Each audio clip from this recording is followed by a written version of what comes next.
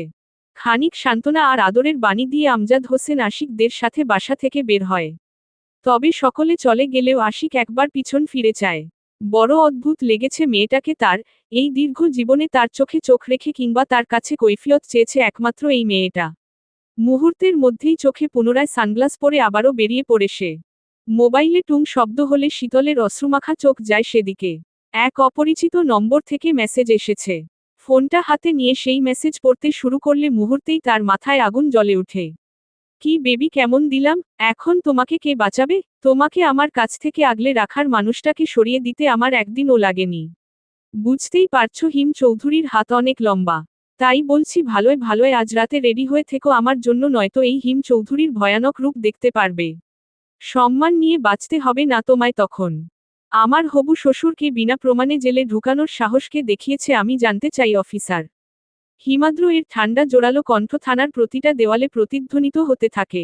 কাঠের চেয়ারে পায়ের ওপর পা তুলে বসে আছে সে, তার সামনে খাকি পোশাক পরা একগাদা পুলিশ মাথা নিচু করে দাঁড়িয়ে আছে।